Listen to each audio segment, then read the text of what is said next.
नमस्कार, मैं हूं वंदना त्यागी और आप देख रहे हैं न्यूज़ 18 राजस्थान का डिजिटल चैनल। बिहार की राजनीति में सत्ता परिवर्तन की उल्टी गिनती शुरू हो चुकी है और पहली बार बीजेपी अपने मुख्यमंत्री चेहरे के साथ सरकार बनाने की तैयारी में दिख रही है।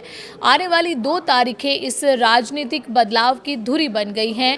जब एक तरफ नई सत्ता संरचना आकार लेगी, वहीं दूसरी तरफ लंबे समय से चले आ रहे नीतीश युग का एक अहम अध्याय समाप्ति की तरफ है।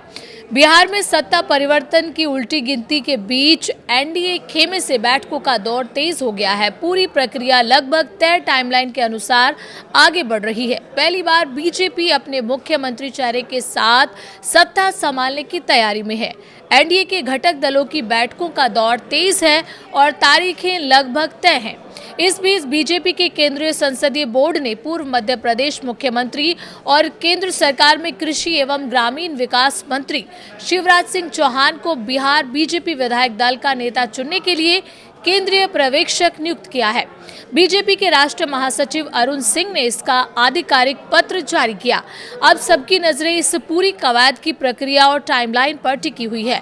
14 अप्रैल को बीजेपी विधायक दल की बैठक होगी। जानकारी के अनुसार शिवराज सिंह चौहान 14 अप्रैल को पटना पहुंचेंगे। इसके बाद उनकी मौजूदगी में इसी दिन बिहार बीजेपी विधानमंडल दल की बैठक होगी, जिसमें विधायक दल का नेता चुना जाएगा।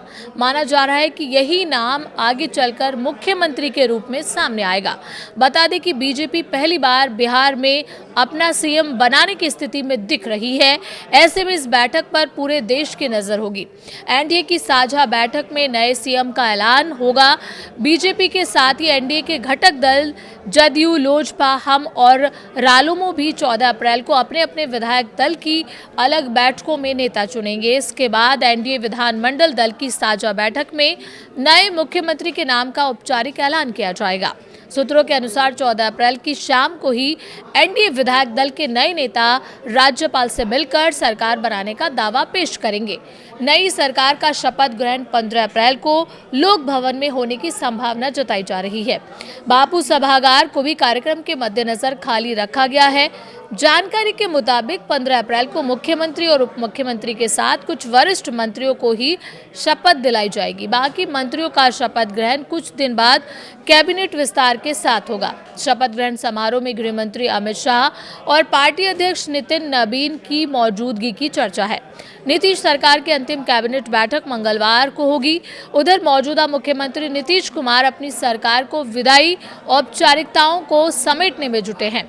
बिहार सरकार ने 14 अप्रैल को सुबह 11 बजे पुराना सचिवालय में कैबिनेट की बैठक बुलाई है। नीतीश कुमार की अध्यक्षता में होने वाली ये बैठक मौजूदा सरकार की अंतिम कैबिनेट मानी जा रही है। इस बैठक में कई अहम एजेंडों पर निर्णय की संभावना है। साथ ही मंत्रिमंडल को 2 दशक से ज्यादा समय में बिहार के विकास के लिए नीतीश कुमार को बधाई देगा और आभार प्रकट करेगा। अंबेडकर जयंती के बाद नीतीश कुमार इस्तीफा देंगे। बता दें कि मंगलवार को संविधान निर्माता डॉक्टर भीमराव अंबेडकर की जयंती है।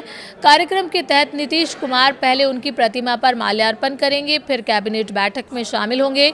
माना जा रहा है कि इस बैठक के बाद वो राज्यपाल को मुख्यमंत्री पद से अपना इस्तीफा सौंप देंगे। इसी के साथ बिहार में नीतीश युग के एक और अध्याय के समापन और बीजेपी नेतृत्व वाली नई सत्ता संरचना की शुरुआत का रास्ता साफ होगा। सीएम आवास पर राजनीतिक हलचल जारी है। इस बीच रविवार को भी मुख्यमंत्री आवास पर नेताओं के आने जाने का सिलसिला जारी रहा। उप मुख्यमंत्री सम्राट चौधरी ने नीतीश कुमार से लंबी चर्चा की। जदयू के राष्ट्रीय कार्यकारी अध्यक्ष संजय झा और मंत्री विजय चौधरी रोज की तरह मौजूद रहे।